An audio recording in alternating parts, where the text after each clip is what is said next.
রসুলুল্লাহ যখন জিহাদের জন্য বলতেন, আল্লাহর নবীর সাহাবারা তখন কি করতেন? ঝাঁপিয়ে পড়তেন। ইসলামের প্রথম জিহাদ হয়েছিল বদরের জিহাদ, বদরের যুদ্ধ। মুসলমান মাত্র 313 জন, আর বেঈমান ছিল 1000। মক্কার কুরাইশ কাফেররা ছিল আবু জেহেলের নেতৃত্বে 1000 সৈন্য নিয়ে মদিনার উপরে আক্রমণ করতে আসছিল। আল্লাহর নবী তাদের গতিরোধ করতে কোথায় গেলেন? বদর প্রান্তে। সেই বদরের প্রান্তে বিরাট লড়াই হলো। মুসলমানের সংখ্যা ছিল মাত্র 313 জন, আর কাফেরদের সংখ্যা ছিল 1000। জিতেছিল কে? ইতিহাস সাক্ষী দেবে জিতেছিল মুসলমান। ভাই, সংখ্যায় জিতেনি, বরং তাদের ঈমানি জজবা সিংহের মতো গর্জন করে নেমেছিল কোরআনের পক্ষে, রসুলের পক্ষে, আল্লাহর দ্বীনকে জিন্দা রাখার জন্য। তারা তাদের জীবন বাজি রেখে লড়াই করে বেঈমানদের প্রতিহত করেছিল। ওই বদরের যুদ্ধেই ইসলামের সবথেকে জঘন্য ব্যক্তি, আমার নবীর জঘন্য দুশমান আবু জেহেলের দুটুকরো করে দিয়েছিল ওই বদরের মাঠে। কারা? সংখ্যায় তারা ছিল কম। আজকে মুসলমান বলছে আমরা গরিব মানুষ, টাকা নেই, পয়সা নেই। ভাই, কে বলল? দুনিয়াটা হলো একজন মুসলমানের জন্য জেলখানা। আর আল দুনিয়া সিজনুল মুমিনিন ওয়া জান্নাতুল লিল কাফিরিন। দুনিয়াটা মুমিনের জন্য জেলখানা। ওই জেলখানায় তো ওই রকম পাওয়া যায় জীবন ধারণের মতো ব্যবস্থা, আর জান্নাতুল লিল কাফিরিন, কাফেরদের জন্য জান্নাত। তারা সুদ খাবে, ঘুষ খাবে, তারা নানান রকম ভাবে লোন নিয়ে 80 তলা 82 তলা ফ্ল্যাট করবে। তারা প্যারিশ করা পাথর বিছানো টি table, dining table, dressing table, sofa, showcase, আলমারি, ফ্রিজ, ওয়াশিং মেশিন নিয়ে আনন্দ প্রমোদ করবে। আর একটা মুমিন অপেক্ষা করবে জান্নাতে গিয়ে আমি কি করে শান্তিতে থাকবো। এই জন্য তো কিতাবে এসেছে আর দুনিয়া সিজনুল মুমিনিন ওয়া জান্নাতুল লিল কাফিরিন। মুমিনদের জন্য দুনিয়াটা জেলখানার মতো। কোন রকমে 30 বছর, 40 বছর, 60 বছর, 70 বছরটা কাটাতে পারলেই আমার জন্য রয়েছে বিরাট একটা জান্নাত। সেই বিরাট একটা জান্নাত, সেই জায়গাটা কবে আসবে এই অপেক্ষায় মুমিন থাকে। এই জন্য মুমিন কোনোদিন মৃত্যুকে ভয় পায় না। আরে মৃত্যু কোনোদিন মুমিন ভয় পায় না। মৃত্যুকে ভয় করে তারা যারা কাফের, বেঈমান, মুশরিক, বেদিন, বেহুদা, বেয়াকুব। এরা মৃত্যুর কথা বললে আঁতকে ওঠে, ওরে বাবা মরে যাবো, না না না আমি বাঁচবো। কিন্তু মুমিন জানে বাঁচার কোনো উপায় নেই, কারণ আল্লাহ বলে দিয়েছেন কুল্লু নাফসিন যায়িকাতুল মাউত, প্রত্যেকটা আত্মাকে মৃত্যুর স্বাদ গ্রহণ করতেই হবে। فإذا جاء أجلهم لا يستأخرون ساعة ولا يستقدمون। আমার আল্লাহ পাক আল্লাহ তাআলা বলেন নির্দিষ্ট সময় যখন এসে যাবে, فإذا جاء أجلهم, সেই আজাল যখন এসে যাবে, لا يستأخرون ساعة ولا يستقدمون, এক মুহূর্ত আগেও হবে না, এক মুহূর্ত পরেও হবে না। ওই নির্দিষ্ট সময়ই তোমাকে পৃথিবী ছেড়ে দিতে হবে। তাই কোনো মুমিন মৃত্যুর প্রেমন করে ভয় পায় না, বরং সে মৃত্যুর জন্য সব সময় তৈরি থাকে। কোরআন শরীফে আল্লাহ বললেন আমি অনেক জিনিস মানুষকে শিখিয়েছি, মানুষকে জানিয়েছি, কিন্তু 5টা খবর আমি কোনোদিন কাউকে বলিনি। 21 পারায় আমার আল্লাহ বলে দিলেন ইন্নাল্লাহা ইনদাহু ইলমুস সাআ ওয়া ইউনাজ্জিলুল গায়স ওয়া ইয়ালামু মা ফিল আরহাম ওয়া মা তাদরি নাফসুম মাযা তাকসিবু গাদা ওয়া মা তাদরি নাফসুম বিআইয়ি আরদিন তামুত। আমার আল্লাহ বললেন 5টা খবর আমি কোনোদিন কাউকে বলি না। 1 নাম্বার, কিয়ামত কবে হবে। কিয়ামত হবে, কিন্তু কবে হবে আল্লাহ কোনোদিন কাউকে বলিনি। 2 নাম্বার, কোন মেঘে পানি হবে। আবহাওয়াবিদরা আলিপুর দপ্তর থেকে বলে দেয় এত কিলোমিটার বেগে ঝড় হবে, এত কিউসিক বৃষ্টি হবে। লাস্টে বিকেলের দিকে একটু মেঘলা আকাশ, 2-4 ফোঁটা পড়লো, একটু হাওয়া হয়েছে, চা হলো না। পরের দিন খবর দিল হওয়ার কথা ছিল তবে হয়নি। তার মানে ও খবর তো আল্লাহ জানে।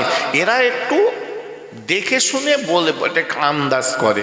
আল্লাহ বললেন ওয়ায়ুনাজ্জিলুল গায়স, কোন মেঘে পানি হবে আমি আল্লাহ ছাড়া কেউ জানে না।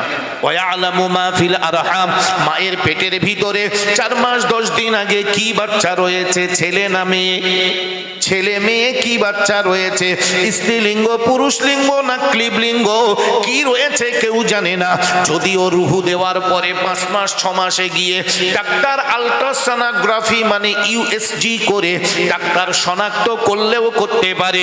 আমার আল্লাহ বললেন না না, রুহু দেওয়ার আগে ওই 4 মাস 10 দিনের আগে পেটের ভিতরে কি বাচ্চা রয়েছে পৃথিবীর কেউ তা বলতে পারে না, কারো বলার মতো ক্ষমতা নেই। আমি আল্লাহ শুধুমাত্র আমি জানি।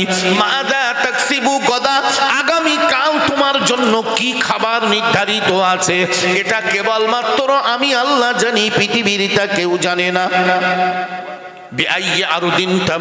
কোন মাটিতে তোমার মৃত্যু হবে, তোমার কোন জমিনে তোমাকে শোয়ানো হবে, কোন জায়গায় তোমার কবর হবে আমি আল্লাহ ছাড়া পৃথিবীর কেউ তা জানে না। অর্থাৎ 5টা কথা আল্লাহ বলে দিলেন। ইন্নাল্লাহা ইনদাহু ইলমুস সাআ ওয়া ইউনাজ্জিলুল গায়স ওয়া ইয়ালামু মা ফিল আরহাম ওয়া মা তাদরি নাফসুম বিআইয়ি আরদিন তামুত। আল্লাহ বললেন এই 5টা খবর কেবলমাত্র আমি আল্লাহ পাক আল্লাহ আমি জানি, এছাড়া পৃথিবীর আর কেউ তা জানে না। সুবহানাল্লাহি বিহামদিহি। ভাই অথচ আমরা বুঝি না, আমরা বোঝার চেষ্টা করি না, আমরা জানার চেষ্টা করি না। এই জন্য ভাই মনে রাখতে হবে এখনো সময় আছে, ফিরে আসি বাপ, ফিরে আসি, এখনো সময় আছে, ফিরে আসি। বিশ্বাস করুন একটা সময় আসবে যেদিন আপনার এই হাহাকার, আপনার এই রোনাজারি কাজে আসবে না। এখনো সময় আছে, আপনি যদি ফিরে এসে তওবা করে কাঁদেন আল্লাহ চাইলে হয়তো মাফ করে দেবেন। আপনার জন্য আল্লাহর কাছে রয়েছে এখনো ক্ষমা। ولو أنهم إذ ظلموا أنفسهم جاءوك فاستغفروا الله واستغفر لهم الرسول لوجدوا الله توابا رحيما। আমার আল্লাহ পাক আল্লাহ তাআলা স্পষ্ট বলে দিলেন ولو أنهم إذ ظلموا أنفسهم, যদি তুমি মনে করো যে আমি আমার নফসের উপরে জুলুম করেছি, আমি আমার আত্মার উপরে জুলুম করে ফেলেছি, জাউকা ফাস্তাগফিরুল্লাহ, ফিরে এসে তুমি আল্লাহর কাছে ক্ষমা চাও, ওয়াস্তাগফার লাহুমুর রাসূল, আর নবী যদি তোমার হয়ে ক্ষমা চায়, লাওয়াজাদুল্লাহ, তুমি আল্লাহকে পেয়ে যাবে তাওয়াবার রহিমা, তওবা কবুলকারী এবং অনুগ্রহকারী হিসাবে। অবশ্যই মনে রাখো আল্লাহ পাক আল্লাহ তাআলা তওবা করাটাকে পছন্দ করে। জোরে বলি সুবহানাল্লাহ। ভুল করে কেউ যদি ক্ষমা চায় আল্লাহ ক্ষমা করে দেয়। قل يا عبادي الذين أسرفوا على أنفسهم لا تقنطوا من رحمة الله إن الله يغفر الذنوب جميعا إنه هو الغفور الرحيم। আমার আল্লাহ পাক আল্লাহ তাআলা বলেন ও বান্দা বান্দারে মনে রাখো তুমি অন্যায় করে ফেলেছো, অপরাধ করে ফেলেছো, গুনাহ করে ফেলেছো, তুমি যদি ফিরে এসে আমার কাছে ক্ষমা চাও আল্লাহ বলেন লা তাকনাতু মির রাহমাতিল্লাহ, তুমি আমার রহমত থেকে নৈরাশ হয়ে যেও না, দূরে সরে যেও না, তুমি ফিরে এসে আমার কাছে ক্ষমা চাও। ইন্নাল্লাহা ইয়াগফিরুয যুনুবা জামিআ, আমি তোমার সমস্ত গুনাহ maaf করে দেব।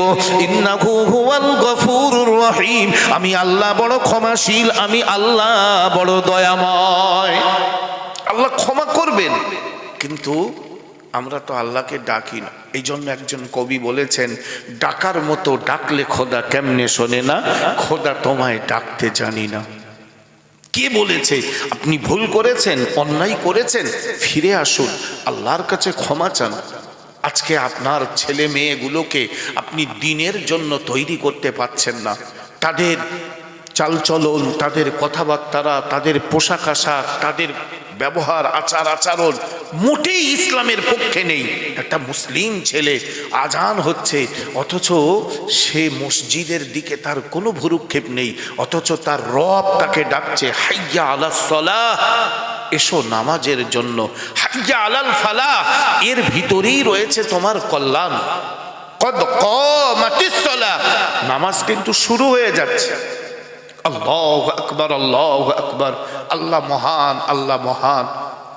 এই কথাগুলো শোনার পরেও মসজিদে যাচ্ছে না। ভাই, নিকৃষ্ট জীব কুকুর। কুকুর একটা নিকৃষ্ট জীব, নাপাক।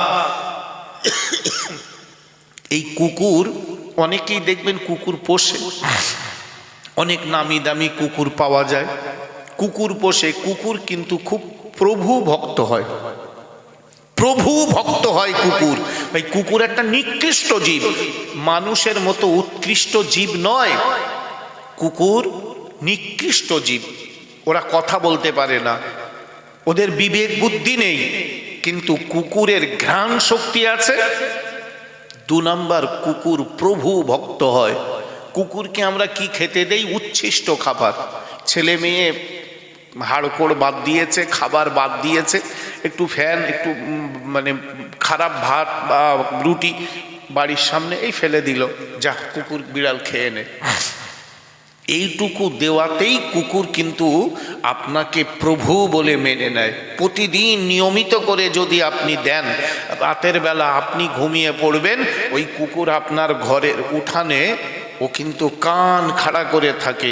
কোনো অপরিচিত লোক যদি আপনার বাড়িতে ঢুকতে যায়, কুকুর ঢুকতে দেবে? আর গিজও ঢুকতে দেবে না। ও ঘেউ ঘেউ ঘেউ ঘেউ করে ডাকে। ওর কোনো মানে ভাষা নেই, ভাষা জ্ঞান নেই, কিন্তু একটা আওয়াজ আছে। কুকুর ঘেউ ঘেউ করে, বিড়াল ম্যাও ম্যাও করে, গরু হাম্বা হাম্বা করে, ছাগল ব্যা ব্যা করে, এগুলো ওদের ডাক, কিন্তু ভাষা নয়। তাই কুকুর তার ডাকে ও দুটো কথা বোঝাতে চায়। মালিক পক্ষ অর্থাৎ প্রভু তাকে বলে, চাচা একটা কে যেন এসেছে, আমি চিনতে পারিনি, তুমি উঠে পড়ো। আর ওই চোর বা দস্যু অচেনা লোকটার দিকে ঘেউ ঘেউ করে এগিয়ে যায়, কামড়াতে যায়। আমি কোনোদিন তোমাকে দেখিনি, তুমি এই রাত্রের বেলা আসলে কেন? ঢুকলেই কিন্তু কামড়াবো। মানে ওর ভঙ্গিতে ও এইটা বোঝায়। ভাই, কুকুরের খেতে দেওয়া হয় উচ্ছিষ্ট খাবার, নোংরা খাবার। ভাত পচে গেছে, খারাপ হয়ে গেছে, ওইটা দিয়ে দিলাম। ছেলে মেয়ে খেতে পাচ্ছে না, মাখিয়ে নষ্ট করছে, যা ওটাই দিয়ে দিলাম। এইটুকু খেয়েই ও তার প্রভুর আনুগত্য স্বীকার করে নেয়। ধরে নেন গভীর রাতে আপনি বাড়ি এসেছেন, বাগনান থেকে আপনি বাড়ি এসেছেন, অথবা আমতায় কোনো কাজে গিয়েছিলেন রাতের বেলা। প্রতিদিন রাত 11টায় ঢোকেন। সেদিন আপনার বাইক খারাপ হয়ে যাক, বাস মিস করুক, আপনাকে আপনার বাড়িতে আসতে মোটামুটি রাত 1:30 বেজে গেছে। আপনি এসেই ঘরের দরজাটা নাড়লেন, কুকুর ছিল এক পাশে, ঘেউ ঘেউ ঘেউ ঘেউ করে উঠল। আপনি শুধু একবার বলবেন, এই লালু দেখবে একবার, আমি না। ওই কুকুর আর ডাকে? ও আর ডাকবে না, কারণ ওই আওয়াজ শুনে বুঝে গেছে, ও এই তো সেই আমার ফ্যান দেওয়ালো, এই তো আমার প্রভু, এই তো আমার বাড়ির মালিক। এবারে ও কি করে? পার কাছে এসে লেজটা নাড়ায় আর কাচুমাচু করে ওর ভঙ্গিতে ও ক্ষমা চায়। বিশ্বাস করো, আমি চিনতে পারিনি, একবার আমি বেতারে ডেকে ফেলেছি, আমার মাফ করে দাও। ওরে যদি 10টা লাঠি মারে ও আর ডাকবে না, কারণ ও প্রভু চিনে গেছে। হায়রে মুসলমান, আল্লাহর জমিন তুমি বাস করছো, আল্লাহর আসমান বাস নিচ্ছ, আল্লাহর হাওয়া, আল্লাহর বাতাস, আল্লাহর পানি, আল্লাহর চন্দ্র, আল্লাহর সূর্য, আল্লাহর দেওয়া হাত পা চোখ কান নাক মুখ, তোমার জীবনটাও আল্লাহর দেওয়া। অথচ সেই আল্লাহ মসজিদে ডাকছে মুয়াজ্জিনের জবানের দিয়ে, হাইয়া আলাস সালাহ। মুসলমান বলছে সামনে মসজিদ, পালা, মানে ঢোকবে না এর মধ্যে। হায়রে মুসলমান, শুধু মসজিদ পাথর বিছালে আল্লাহ খুশি হবে? মসজিদে ঝিকঝাক পাথর লাগালে আল্লাহ খুশি হয়ে যাবে? না, মসজিদের খোরাক হলো মুসল্লি। আপনি ব্যবসা করেন, কিন্তু আজান হলে মসজিদে চলে যান। আপনি চাকরি করেন, আজান হলে মসজিদে চলে যান। কোরআন হাদিস ইজমা কিয়াস শরিয়াতের উপরে আমাদের সন্তানগুলো হারিয়ে যাচ্ছে। আমি হুজুর হব, অথচ আমার বাচ্চাগুলো হারিয়ে যাচ্ছে। এগুলো নিয়ে তো আমাদের ভাবতে হবে। আমার সমাজ তলায় নিতে চলে যাচ্ছে, জ্বলনজ্বলিত হয়ে যাচ্ছে। এগুলো নিয়ে তো ভাবতে হবে, এগুলো নিয়ে তো ফিকির করতে হবে। মসজিদগুলো হচ্ছে ঝিকঝাক চিকচাক, অথচ মুসল্লি পাওয়া যাচ্ছে না। কোরআন হাদিস নিয়ে আলোচনা করছিলাম, একটুখানি আমার অনুরোধ বা ভাবতে হবে, আপনাকে চিন্তা করতে হবে, আপনাকে ফিকির করতে হবে যে আপনি কে, আছেন কোথায়, ছিলেন কোথায়, আছেন কোথায়, আপনি যাবেন কোথায়, আপনি কে? প্রথমে আপনাকে ভাবতে হবে আপনি কে, ছিলেন কোথায়, বর্তমানে আছেন কোথায়, ভবিষ্যতে যাবেন কোথায়।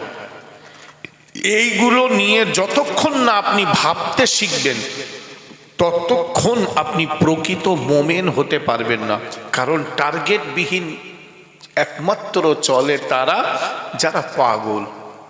একটা পাগল উন্মাদ, যার বিবেক বুদ্ধি হারিয়ে গেছে, লোপ পেয়ে গেছে, সেই ছেলেটাকে আপনি জিজ্ঞাসা করুন কোথায় যাবি, ও কি বল, কি জানি, মানে ওর কোনো টার্গেটই নেই, ও জানেই না। ও হয়তো যেতে পারে বাগনানে অথবা যেতে পারে আমতায়, কোথায় চলে যাবে তার ঠিক নেই, কারণ ওর টার্গেট নেই সামনে, ওর কোনো লক্ষ্য নেই, ওর কোনো উদ্দেশ্য নেই। কিন্তু একজন বিবেকবান মানুষ, একজন সভ্য মানুষ, তার প্রত্যেকটা গন্তব্য ঠিক থাকে। আমি কোথায় যাবে, আমি বাগনানে যাব, আমি আমতায় যাব, আমি শালকিয়া যাব, আমি বাউরিয়া যাব, আমি অমুক জায়গায় যাব, একটা টার্গেট তো থাকে তার। কিন্তু আমাদের একজন মুসলিম হিসাবে আমাদের টার্গেট কি? এবারে আপনাকে গরুর থেকে একটা শিক্ষা নিতে হবে। গরুর একটা আচরণ দেখবেন, এক মানে মাসলা বা গামলা খাবার দেওয়া হয়, বিচুলি, খড়, ভুসি, এক গামলা দেওয়া হলো, এই গরু এইগুলো কি করে, মানে 8 ঘন্টা থেকে 1 ঘন্টায় সব খেয়ে নিল, একদম সব চেটে পুচে খাওয়া হয়ে গেল। এবারে বিকালবেলা আপনি গরুটাকে এক জায়গায় বাঁধলেন, ও এবারে সেইগুলোকে কি ঢক ঢক করে বার করে, কিছু অল্প অল্প করে নিয়ে ওইগুলোকে চিবিয়ে চিবিয়ে চিবিয়ে সুন্দর করে সাইজ করে আবার গেলে আবার একবার আনে। এটাকে গরুর ভাষায় কি বলা হয়, জাগর কাটা, তাই তো নাকি ভাই? যদি কোনো গরুর জাগর না কাটে তার মানে বুঝতে হবে ওর অসুখ হয়েছে, ওর রোগ হয়েছে, তখন ডাক্তার দেখাতে হবে, ওর পেটটা ফুলে যেতে পারে, ওর সমস্যা হতে পারে। কারণ জাগর কাটাটা একটা গরুর খাদ্য পরিপাক হওয়ার জন্য খুব জরুরি, খুব প্রয়োজন। তো ওই শিক্ষাটা আমরা গরুর কাছ থেকে নেব। গরুর মতো, গরু যেরকম বিচুলি সব খেয়ে নিল, পরে গিয়ে জাগর কাটলো। ঠিক আমরা এখানে এক একজন বক্তা আসছেন, 1.5 ঘন্টা 2 ঘন্টা করে বলে চলে যাচ্ছেন, আপনি সব শুনলুন, পরে গিয়ে কালকে গিয়ে পরে গিয়ে ভাববেন যে প্রথম যে বক্তাটা উঠেছিল উনি কি কি বলেছিলেন। সব হয়তো আপনার মনে থাকবে না, কিছু তো থাকবে। দ্বিতীয় বক্তা কি বলেছিলেন, কটা মনে আছে, আপনার মনে নেই, আপনার একটা বন্ধুর সঙ্গে আলোচনা করুন যে কালকে কি বলেছিল মাওলানা সাহেব, এই বিষয়টা কি বলছিল না, হ্যাঁ এইরকম বলেছিল। আপনাকে ওইটা নিয়ে এবারে ভাবতে হবে, এবারে ওইটা নিয়ে আপনাকে চিন্তা করতে হবে, ফিকির করতে হবে, আপনাকে ওটা নিয়ে গবেষণা করতে হবে, তবে আপনি সফলতা পাবেন। তা না হলে জলসা হলো, লাস্টে তাবারুক দিল, আপনি বললেন হেভি বক্তা, পরক্ষণে জিজ্ঞাসা করলে কি বলেছেন কি জানি, তার মানে সব বেকার হয়ে গেল। ভাই এমনটা আমরা করব না, এমনটা আমরা করব না, বরং আমরা সব সময় ভাববো, আমরা সব সময় এইটুকু চিন্তা করব, এই ভাবনায় ভাববো যে আমরা যতটুকু শুনেছি তার উপরে একটা সুন্দর অন্তর তৈরি করতে হবে। কোরআন শরীফে আল্লাহ বললেন, ইয়াউমা লা ইয়ানফাউ মালু ওয়ালা বানুন ইল্লা মান আতাল্লাহা বিকলবিন সালিম ওয়া উজলিফাতিল জান্নাতু লিল মুত্তাকিন। কিয়ামতের দিন তোমার ছেলে মেয়ে কোনো কাজে আসবে না।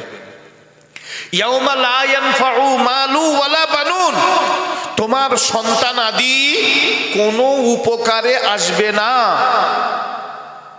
ইল্লা মান আতাল্লাহা বিকলবিন সালিম, বরং তোমাকে একটা সূক্ষ্ম অন্তর তোমার তৈরি করতে হবে, একটা সুন্দর দিল, নফস, আত্মা তোমার তৈরি করতে হবে, তোমার একটা সুন্দর মন থাকতে হবে। উজলিফাতিল জান্নাতু লিল মুত্তাকিন, এই আল্লাহ ওয়ালাদের জন্য জান্নাত অপেক্ষা করবে, মানে জান্নাতে ডেকে নিয়ে যাবে যদি তোমার একটা সুন্দর মন থাকে। সুন্দর একটা মন তোমাকে তৈরি করতে হবে। বড় আফসোস, বড় বেদনা, আমাদের সেই সুন্দর মন আমরা তৈরি করতে পারিনি। আমরা সুন্দর মন তৈরি করতে পারিনি, বরং আমরা কি করছি, আমাদের অন্তরটাকে আমরা ঘৃণা, হিংসা, বিদ্বেষ, পরনিন্দা, পরচর্চা, গীবত, নানান রকম অপকর্ম দিয়ে আমাদের মনকে একেবারে কালিমা লিপ্ত করেছি, কুলুষিত করে ফেলেছি, খারাপ করে ফেলে দিয়েছি। কোরআন শরীফে স্পষ্ট ভাবে আমার আল্লাহ পাক আল্লাহ তাআলা বললেন, হে দুনিয়ার মানুষ মনে রেখে দাও, ইয়া আইয়ুহাল্লাযীনা আমানু ইজতানিবু কাসীরাম মিনাজ-যন্নি ইন্না বা'দাজ-যন্নি ইসমু ওয়া লা তাজাসসু ওয়া লা ইয়াগতাব বা'দুকুম বা'দা আইয়ুহিব্বু আহাদুকুম আন ইয়াকুলা লাহমা আখিহি মাইতান ফাকারিহতুমু। আল্লাহ বললেন, ইয়া আইয়ুহাল্লাযীনা আমানু, ও ঈমানওয়ালা, ইজতানিবু কাসীরাম মিনাজ-যন্নি, ও ঈমানওয়ালা তোমরা সতর্ক হও, পরহেজ করো, কাসীরাম মিনাজ-যন্নি, পরনিন্দা পরচর্চা করা থেকে, পরনিন্দা পরচর্চা করা থেকে নিজেকে সতর্ক রাখো। ইন্না বা'দাজ-যন্নি ইসমুন, নিশ্চয়ই মনে রাখো অনেক ধারণা আছে, অনেক গুমান আছে এমন করে যেটা তোমাদের জন্য গোনা, তোমাদের জন্য পাপ।